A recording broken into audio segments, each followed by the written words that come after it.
Welcome to Just Minding My Business Radio, where we are moving at the speed of God, learning what we didn't know we didn't know. I'm your host, Ida Crawford. And I'm your co-host, Ruth Haskins. So grab a pen and paper and get ready for information that you can use. Welcome to Just Minding My Business Media. We're happy that you stopped by. I am so excited to bring to you today Jerry Fetta. And Jerry helps make finances simple, true, and applicable. As the founder and CEO of Wealth DynamX, did I say that right, Jerry? Yeah, Wealth DynamX. Okay. A financial firm that helps thousands of clients across the U.S. build wealth. Jerry has a passion for providing financial education for families so they can become solvent and achieve greater financial freedom in life. Jerry and his team have helped thousands of clients across the U.S. achieve greater financial freedom in life, and his mission is to help as many families, individuals, and entrepreneurs as possible achieve the same. Well, welcome, Jerry, to the show. We appreciate you. So tell us how you got on this road. Where did it all start? Yeah, thanks for having me on, Ida. It's great to be on your show today. So this all started for me, as a kid, actually. So, I grew up in a household that we were at poverty income range. My parents had a lot of money troubles. So, the summer that I was, I believe, 7 or 8 years old, all in the same summer, mom and dad got divorced over finances, house got taken away, car got repoed, and we were homeless. And so I grew up with this kind of with finances, this disdain. It was kind of a painful topic. It wasn't an area where I had a lot of understanding. I didn't really even know anyone that had money. And so that was really for me kind of the origin story of, having to confront money, realizing that finances and economics are kind of part of life, whether we are going to voluntarily opt into the system or not. That's there, and we need to learn how it works. So fast forward several years, I became a financial advisor. I was very into bodybuilding, fitness, nutrition. My goal was going to be to open my own gym and go win Mr. Olympia, as a bodybuilder. So I did competitive bodybuilding, got very, very, very high in the personal training space as far as, advancement professionally. And I kind of hit a ceiling there. And so someone approached me and said, hey, you would be really good at finance. And I had no interest in it. So I learned about it. And long story short, that's kind of where I got started was, 18 years old, getting my licenses and just seeing the ability to help other people with solutions for problems that I had when I was a kid, that my parents had when I was a kid, that we didn't have those solutions for. Wow. Isn't that something how things circle back? Sometimes we move away from what we're supposed to be doing, and then it circle right back around. That's a very interesting story. So how do you help families? So we do a lot with clients and families. We focus with really families, individuals, and also entrepreneurs. And the very first thing we do is financial education. Right. Money, like I said, it's something that we're all kind of born into, very similar to gravity, eating and needing to go to the bathroom. And, we never get trained on it. We never go through school and someone says, here's how you earn income. Here's where you should save. Here's how you invest. Here's how you lower your taxes. And so for me as a kid, I would see growing up, go to school and get good grades so you can go to college and get a diploma so you can get a good job and earn good income. But we never got taught, what do you do with the income once you get it? And so a very big part of what we focus on with our clients and with our public is helping them understand the truth about money. Because there's two different sets of rules. There's what I call the retail rules, what the banks, Wall Street, and the large corporations teach to the small guy, the individual, the business owner. And then there's the rules that the 1% are playing by. And it's completely different, right? And so I started learning early on in my 20s what the 1% actually do with their finances. And I realized as a financial advisor, it was very different than what my exams taught me. It was very different than what I was told to teach clients. It was very different than what I was taught to do.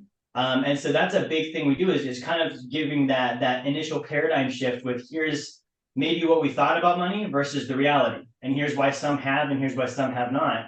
And what's the difference there? And rather than, it's very easy to go into apathy and kind of be in victim mode and say, well, it's unfair and all that. Totally true. But if you can't beat them, join them. Let's figure out what they're doing. Let's figure out how do we play by those same rules and take advantage of it. Absolutely. I like that philosophy because, we all know there's a 1%. Mm-hmm. Everybody knows that. Mm-hmm.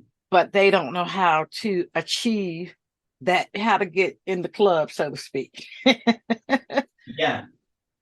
Yeah. And on a percentage basis, Ida, it's really interesting when you think about 1%. On a percentage basis, it's a very small number. We think, man, that's a minority, and they own a lot of the wealth. But when you take that percentage, one thing that a mentor taught me early on is the wealthy, they don't deal in percentages, they deal in dollars. And so when we take dollars and numbers, the numerator, right? They don't care about the percent, they care about the numerator. An example would be, I could own 100% of a business and I have a lot of percent, but 100% of zero is still zero. Versus I could own 10% of a business that does $1 billion. And even though it's only 10% of $1 billion is a lot of money. And so when we look at that 1% of America, is 330 million Americans. 1% of that's over 3 million Americans that are successfully doing this. And when you look at 3 million people are successfully doing this, that's now quite a big number. That's a big sample scope to say, okay, there's 3 million people that have it figured out. What are they doing? How do we learn from them? How do we study what they've got? Because that playbook works better than what the other 99% currently have. Yes, absolutely. And then, when the way you break it down, it's so simple. So it's one of those things where it's easy to do, but it's also easy not to do. Mm-hmm. So just give us a little bit about what's one thing that we can do to make a difference in our finances.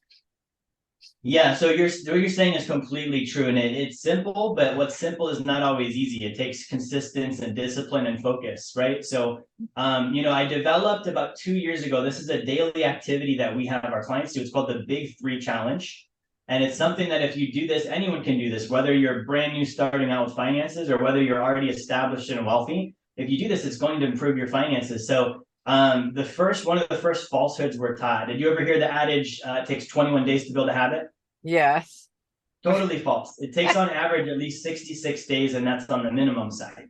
On the maximum side, it can take up to a year, and that's either to build a habit or to get rid of an old habit, right? So kind of an average range in there is if I do something every day for at least 90 days, I'm going to turn that into a habit. Or if I avoid doing something I'm used to doing every day for at least 90 days, I kind of reverse and get rid of a bad habit. So we have this system called the Big 3 Challenge Journal. And it's 3 activities that everyone should do daily. And so for our new clients that are starting out, we have them do this exercise where every day we spend at least 10 minutes learning about finances. That can be a YouTube video, that can be an article, it can be done on a podcast when I'm driving, it can be done, while I've got some downtime, I'm in a waiting room, I'm in the bathroom, wherever. I just have the ability with my phone to have access to that information. And most people scroll and they do Facebook and Instagram anyway. So we just take that time and say, good, I'm going to do 10 minutes of financial education today. Okay, if everyone did that compounds. You don't need to do it all today, but 10 minutes every day for the next 90 days, you really start to get a basis of good, true financial knowledge, right? So that's the first activity. The second activity on this Big 3 Challenge is do something to earn additional income every single day. Now, it doesn't mean earn income because we all have to do that anyways. This is earn additional income. So what am I going to do that's the extra mile? And I do that every single day to bring in some extra. And then the third one is rating and reconciling my expenses. I'm paying attention every day to where did I spend money today? Where did it go? And so if somebody did this every single day for 90 days in a row, number one, they would really start to clean up their finances. They would have a lot more knowledge. They have a lot more understanding. They would be earning more income. And then they'd also have a lot more control over where their money goes when they get it. And then it turns it into a habit where we're very into like automations and artificial intelligence. Right. Well, a habit is the human being's version of automation. If I can turn something into a habit, it becomes second nature. I don't need to think about it. I can wake up every day and it's just going to happen. Wow. So that's really a very simple one. Anyone can start with that one, Ida. Yes. Wow. That is so simple. That is so simple. So how do people work with you? How do people get in touch with you? So we're on a lot of different platforms. We get a lot of people from TikTok and Instagram. One of the very first things that we do, like I said before, is the education side. And so There's two different things that we really direct people to. Every Saturday, I do a live webinar on, I call it Sacred Account Saturday. One of our services is called the Sacred Account. We teach people how to use life insurance to become their own bank.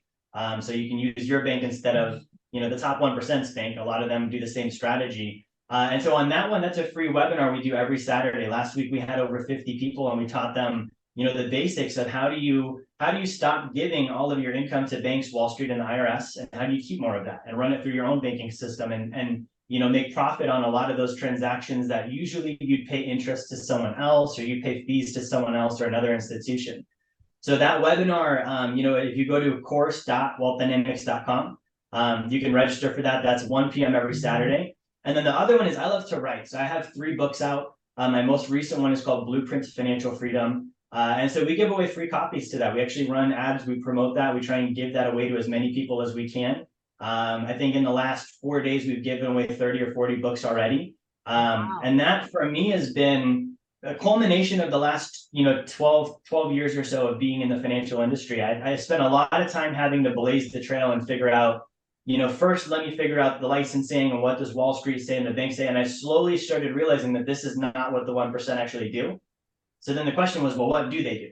And so I spent years and years and years studying, the biographies of people like John Rockefeller and Andrew Carnegie and JP Morgan and, these great, businesses we see that even today, JP Morgan Chase, a lot of people don't know that was an actual guy. JP Morgan was a guy in the 1800s. He built such a legacy that his bank is still the #1 bank in the world. Wow. How did he do that? Right? So I studied the biographies of these folks, and then I looked at what are the commonalities, what are they doing, and how do we apply that in today's day and age? And so as I did that, I saw something I had never seen before, which was instant cause and effect.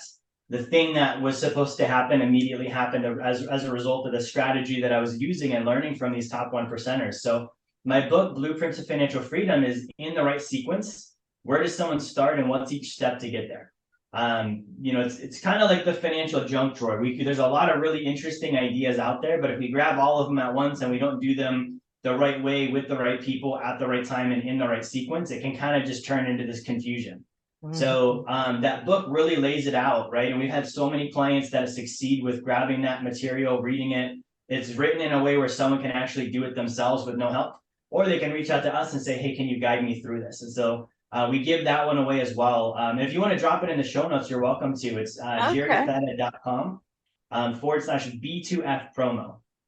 Yes, I definitely want to do that. I want to get it myself because, we're always looking for ways to maximize our dollars, and really learn how to be better stewards of our money. And it is so important. And as parents, we have to learn so that we can teach our children how to do it. Wow. I am so glad we met. It has just been really great to hear this. I interview a lot of financial folks and each one come from a different place. But Jerry, yours just sounds so doable. It's just doable. Thank you. Yeah. And that really, for me, coming from the background I came from, Ida, I was a C average student in high school. I grew up in Alaska. There were 62 kids in my graduating class. My parents were both divorced. I was raised in federal poverty standards. So there's not a reason why I should be where I'm at today. Other than just the right people gave me the right information and I had a desire to learn more. And the biggest barrier that I've seen is what you said is most people think this is very complicated. They think it's very sophisticated. It's not for me. It's not for this group. It's for that group. And so we kind of say, hey, that's not my game. I don't have the money for it. I don't have the pedigree for it. I'm never going to get there. And the reality is it's just not true. A lot of it's basic math and vocabulary. The vocabulary is really what gets people. Banks and Wall Street are very good at giving us, $1 million words to describe 10-cent phrases.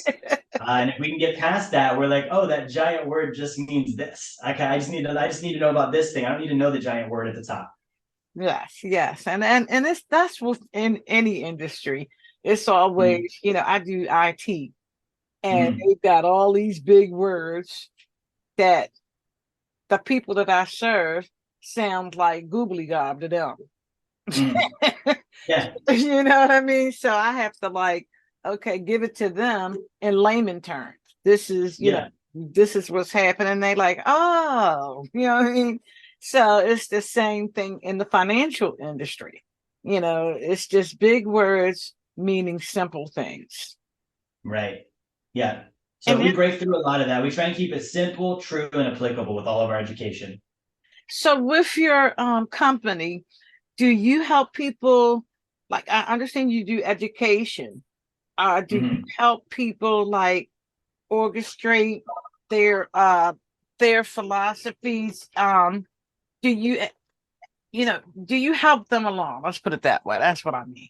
We do, yeah. So we do provide, so with the blueprint, there's kind of the sequence of here's what you should do and here's when you should do it. And then we actually created a network that has all the partnerships of tools, resources, and services to help someone with each of those steps. So, a great example is, we just started working with a client recently that, from the very top end, he has this very big business and he's like, hey, I want to start doing the life insurance thing. How do I do that? And so we're working with them one-on-one to design that correctly. We have a number of companies that we can set that up with them for. And so we're giving them one-on-one guidance with that. Wow. On the other end of the spectrum, we have a client recently that they have a lot of consumer debt. And so I've been there. It's not a fun spot. And so we're like, okay, good. So he's trying to keep his head above water. We have a program that we can refer him into that helps him actually invalidate the debts, get rid of them, reduce them down. And so he's got more cash flow now. He can actually start saving. And we do everything in between investing, retirement, tax planning, estate planning, legal structures. We kind of make sure we've got everything set up to where we can help a client along the way. Wow, that sounds good because that's like you holding their hand and providing that accountability because we all know a lot of times when we try to do it on our own, it could either go either way. Either we can really do it or we can just say the hey with it. We're not doing it. It's too hard. Things like that. So having that accountability really makes a difference when you're really trying to make a change. It definitely makes a difference. It does. And the expertise too. I mean, you said you did IT. You've probably seen your fair share of projects where the entrepreneur tried to do the IT project themselves and it just turned out worse. Yeah. And then you got to go in and clean it all up and fix it. And so sometimes you just want to have the experts right away say, hey, from A to Z, we're going to get you there fastest, mistake-free, as optimum as we can. And you can avoid some of that mess that comes along with trying to do it alone. Oh, yeah. It just makes sense. Let the experts do it. And then you're going to come out on top, every time instead of you trying to do it. Wow. That's interesting. Education is king. The more you know, definitely is. The better off you're going to be. And that's what I teach my son. It's like, I don't care what it is. If you went to Boy Scouts, you never know when building a fire might help you. Yeah, and the kids especially, we have so much access to information. So I've got an 11-year-old godson, and I've been teaching him about money from the very get-go. When I started, when he became my godson, I was like, great, I'm going to make sure this kid grows up knowing how wealth works. So he can, at 11 years old, he can explain taxation. He can explain the difference between, US dollar as a currency and a real store of value like gold or real estate. He actually has his own sacred account set up where we're working on helping him become his own bank at 11. He's going to be building money up for when he's older. So there's just so much you can do to set kids up for success. And they're curious about it. He's interested in it. A lot of parents might not realize kids want to know, how does money work? Why do we go to work? What do you do for your job? How do you get paid? What's going on? Yeah. They're seeing it all. And so it's great to explain and provide that education. Absolutely. And I wish I would have had that because I will never forget my first job, my first paycheck. I saw FICA and all this old stuff. And I was like, who is this? I didn't authorize this. Yeah. I had that same experience. I remember being 17 years old, getting my first paycheck. I was doing pizza delivery at the time. And I had in my head the idea of the number I thought I was about to get paid. Yeah. And I got my check and it was about 60% of what I thought it should have been. And I didn't understand there was taxes and FICA and all this stuff. And same thing, I was like, who are these people? Like, I didn't authorize, they take it out of my paycheck. I didn't tell them they could. Where does it go? Do I get it back? There were so many questions. Yeah, absolutely. My employer, my boss was laughing so hard, but I was serious because nobody taught me that. And today, our young people have a greater advantage over, our parents, because there is ready information out there to help you. There's no reason why you shouldn't know if there's something you want to know. Yeah. Now, my next question. Are you doing anything in the schools, or is there a plan to do things in the schools? So definitely we have plans for that. So I'm down here in Clearwater, Florida. We're working with our first private school to begin to start working with them on the education side of things. For me, when I was in 12th grade, actually, my college comp class, and I'll never forget this, for some reason, the teacher, he decided to teach us one day how compounding interest worked. It had nothing to do with writing and composition, but he pulled up a chart and he said, if you start investing at age 18 and you earn this % on your money and you keep doing that every month, you could be a millionaire. And I remember at 18 years old, like it now occurred to me, I could actually do that. I could be a millionaire. I was like, that's not that much money that they're putting away. They're just starting soon and being consistent. So we definitely want to put that education in school. It kind of is, for me, it's a shame that we have all this focus on, science and math and all this stuff. Like with math, all we got to do is put dollars in front of the numbers and kids start learning about money. Yeah. Just that slight little change. I would have been so much more interested, probably you too, Ida, if they put dollar signs in front of everything. And I was like, okay, cool, now we're talking. Absolutely. Because I remember like algebra. I was like, A and B don't equal nothing to me. Yeah. Why are there letters in here? Wow, Jerry. So again, how do people connect with you? So best way to connect is you can follow me on TikTok or Instagram, just at Jerry Fetta, just my first and last name. If you're listening, I want to encourage you, grab a free copy of the book. Again, that can be in the show notes, but it's jerryfetta.com/B2F promo. That's the letter B, the number 2, the letter F, and then just the word promo, PROMO. And that'll give you a free copy of the book. And then we do a lot of free content. We do a lot on email. We're on all the social platforms. We do a lot of video, a lot of blogs, articles, podcasts. So if you just Google my name, you will find something and you can start following us there. And, hopefully we can add a lot of value to you. Absolutely. Well, I'm looking forward to getting the book. And audience, you've heard it. There's a free book. There's support. There's nothing holding you back just to do it.